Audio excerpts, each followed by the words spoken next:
You don't need a trust fund to travel like the 1%. What you need to do is stop planning trips like a stressed out tourist and start embracing these habits that luxury travelers use every time. I've traveled throughout Europe, staying at some of the best 4- and 5-star properties throughout the continent. And over the years, I've been observing how the most wealthy, well-heeled travelers navigate their trips. In this video, I'm going to share 7 luxury travel habits that will make your vacation more enjoyable and more memorable. No private plane or luxury yacht required.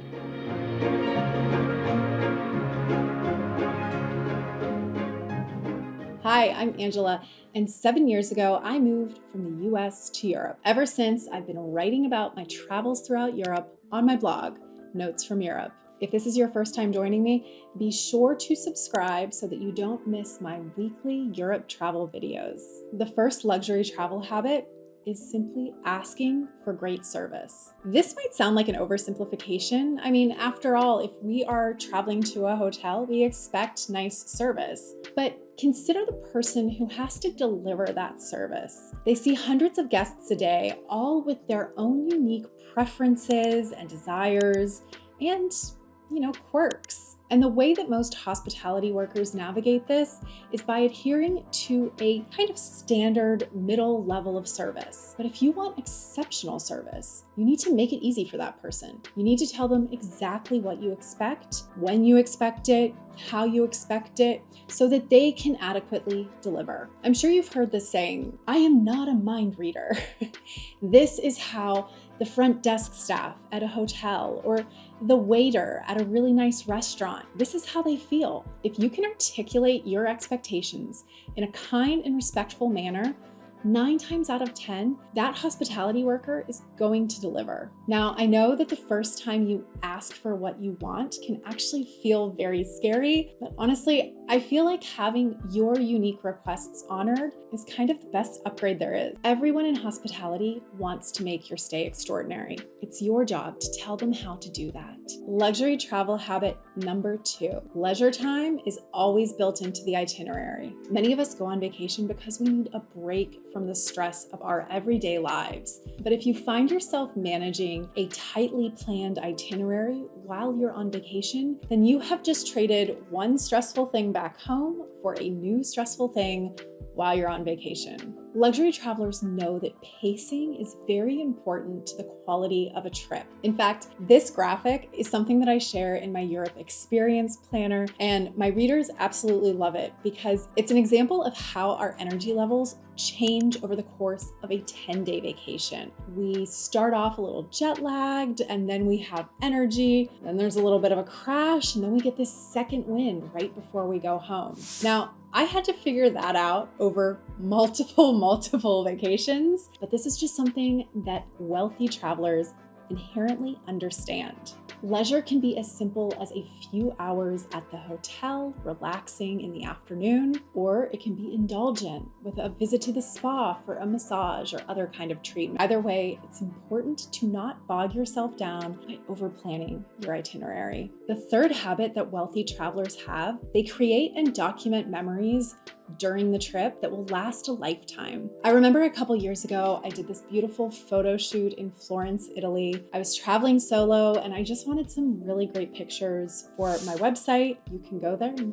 see my pictures on my website. Throughout the shoot, I was talking to the photographer and she told me that a huge part of her clientele are wealthy travelers who just want to have beautiful photographs of their family during this trip, during this experience, and that it was something that they would take home with them and display prominently in their home. And this is something that I've seen from wealthy friends back in the US. The framed family photos that are prominently displayed in their house, they aren't from some staged studio shot. They're usually from an extraordinary location taken on vacation by a professional photographer. These photos are better than selfies, and they allow these travelers to experience the positive emotions of that trip long after it's over. The fourth luxury travel habit is they use everyday experiences to add texture and spontaneity to their trip. A lot of the wealthy travelers that I know, they actually have this penchant for friction maxing whenever they're traveling. And it kind of makes sense. These are typically very successful people. They became successful because they did very, very hard things, whether that was training as a professional athlete or building a business. And now they're at a place in their life where they are kind of coasting. Everything's pretty easy. One of the things that they like to do on vacation, they seek out these banal everyday experiences that most travelers would never even bother with. Things like eating at cheap, no frills food stands, doing their own laundry in a local laundromat, or taking public transportation with locals. Honestly, I know a lot of folks who just love to walk the aisles of a grocery store in a foreign country and just kind of observe what's different from back home, what's the same, buy a few souvenirs. It's not that their time isn't valuable to them. It's just that when everything is so easy, when all of their concerns are taken care of and the service that they're receiving is top of the line, sometimes they need to go out of their way to find a little bit more of these everyday experiences. And it ends up adding this interesting characteristic to their travel. All right, for the next one, wealthy travelers know that relationships regularly deliver exceptional experiences. A lot of high net worth individuals use travel advisors to book their hotels, build their itineraries, and remain on call in case anything goes wrong. And it's those relationships with hotels, with tour operators, with providers that can often pay dividends in free upgrades, special access, or unique surprises. But don't forget, you can actually build your own relationships with hotel staff before you arrive. I'll never forget my first time skiing. We went to Cortina d'Ampezzo in Italy, and we stayed at Hotel de la Poste. Over multiple emails, several months before our check-in date, my travel companion and I traded a ton of correspondence back and forth with the hotel's concierge. We really built a rapport with this gentleman. He recommended fantastic restaurants, he arranged taxis for us, and he even had all of my ski equipment waiting for me upon my arrival. So even if you're not traveling like the 1%, with the budget of the 1%, or with the travel advisor of the 1%, you're staying at a hotel, you can build this rapport with the concierge or the front desk staff on your own. The next habit that luxury travelers have, they hire experts to improve the quality of their experiences. As someone who's unfamiliar with a new city or place, it's incredibly likely that you might walk right by amazing landmarks or architecture or art just because you didn't have the context or the intel about how important or meaningful it was. The 1% routinely hires private guides to make art museums come alive, and they join expert-led food tours to learn about the finer details of a region's cuisine. They're not busy reading a guidebook or trying to find an answer in some app. Instead, they've engaged the expert and allowed them to take over navigating their trip for just a little while.